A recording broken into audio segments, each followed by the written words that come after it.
Арифметикалық прогрессияға байланысты 3-ші сабағымызда SN мүшесінің алғашқы SN мүшесінің қосындысына есептер шығарып көрейік. Бірінші мысалымыз мындай болсын. Егер бізде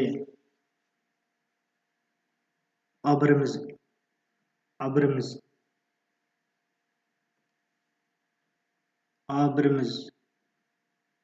минус 3-ке тең болса, және d-іміз 7-ге тең болса, онда алғашқы 9 мүшесінің қосындысын табыңыз. S9-ды табыңыз. S9-ды табыңыз дейді. Ол үшін SN-нің формуласы керек болады. SN тең 2A1 қосу N-1 көбейту D бөлінген 2 көбейтілген N еді. Енді орнына апарып қоямын мұнда. S9 тең болады. 2A1 дегеніміз минус 3-ке тең. 2 көбейту минус 3. N дегеніміз 9-ға тең. 9 азайтылған 1 8. D дегеніміз 7-ге тең. Бөлінген 2 көбейтілген N дегеніміз 9-ға тең. Сонда тең болады. Минус 6-ға 56-ны қоссақ 50 болады. Бөлесің 2-ке көбейтесің 9-ға. Сонда 25-ті көбейтсең 9-ға бізде ол 225 болады. Сонда 9 мүшесінің қосындысы 225-ке тең екен. Енді келесі есеп шығарып көрейік. Келесі есебіміз мынандай болсын. Егер A1'іміз бізде 429-ға тең болса,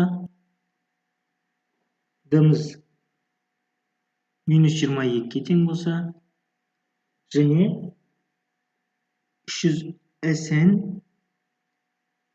369-ға тең болса, N қаншаға тең болады дейді. Бұл есепті шығару үшін бізге SN-нің формуласы керек. SN тең 2A1 қосу азайту N-1 көбейту D бөлінген 2 көбейтілген N еді. Енді орнына апарып қояйын. Сонда 3069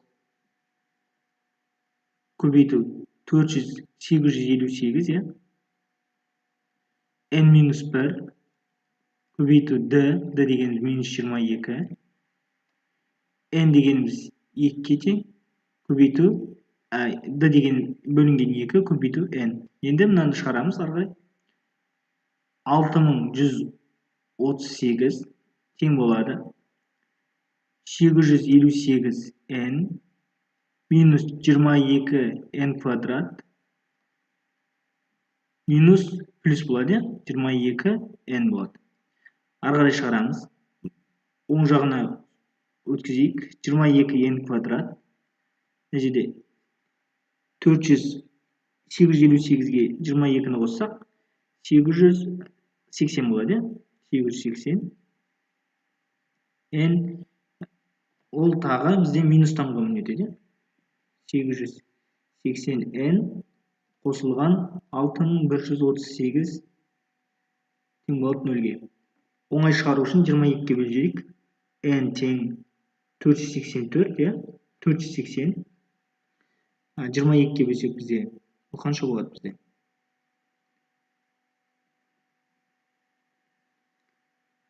88-де 40 болады, 40 N. Мынау бізде қанша болады? 279 болады. Тең болады 0-ге. Бұны арғарай шығартсақ, N1-іміз 31-ге тең болады. N2-іміз 9-ға тең болады. Сонда бізде N деген жауабымыз 31 және 9-ға тең болады екен. Енді келесі бір мысал шығарып көрейік.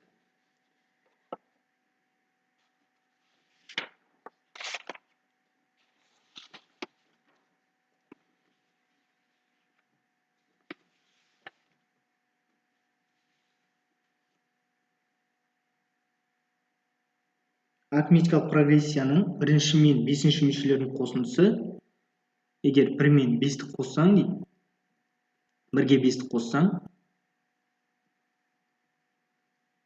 қоссаң, сізге тең болады 4-ке дейді.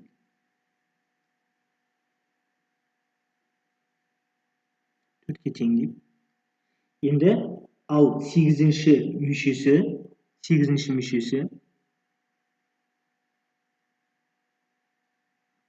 6-ші мүшесінен 4-ке артық дейді. 4-ке артық. А8-ші мүшесі А6 бүйтіп жазсақ болады. А6 қосу 4 дейді. 6-ші мүшесінен 4-ке артық дейді. Енді осы есепті шығарып көрейік. Ол үшін біз мына жүйені шығаруымыз керек болады. А1 қосылған, А-нің формуласы бойынша жазып алайын. А1 қосылу 4-ті тең болады 4-ке. Және А1 қосылған 7-ді былай жазып жіберейін. Мынаны келесі жаққа өткізейін. Минус А1 минус 5-ті тең болады 4-ке. Енді осы жерден А1 мен А1 қысқарады. 2-ді, екінші өрнектен 2-ді 7-ден 5-тен азайтсақ, менде бұл 4-ке дейді. Сонда 2-ді тең болады 4-ке. Д тең болады 2-ке. Д тең болса 2-ке. Бізге енді орнына апарып қойайын. А1 қосу А1, 2А1 қосу 4 көбейту 2 8 тең 4-ке. Бұл жерден 2А1 тең болады минус 4-ке, А1 тең минус 2-ке. Берілгені бойынша менің алғашқы 10 мүшесінің қосындысын табу керек еді. S10-ды, менде берілгені бойынша S10-ды табу керек еді. Енді SN-нің формуласын жазамын. SN тең 2А1 қосу N-1 көбейтілген D бөлінген 2 көбейтілген N. Сонда S10 тең 2А1 дегеніміз минус 4, 9, D дегеніміз бізде 2-ке тең. Бөлінген 2 көбейту 10. Сонда мына 2-ге қысқарады, бізде 5 шығады. Минус 4-ке 18-ді қоссақ бізде 14 шығады. 14-ті 5-ке көбейтсек, сонда 70 деген жауап шығады. Сонда S10 мүшесінің қосындысы 70-ке тең екен. Назарларыңызға рахмет. Сау болыңыздар.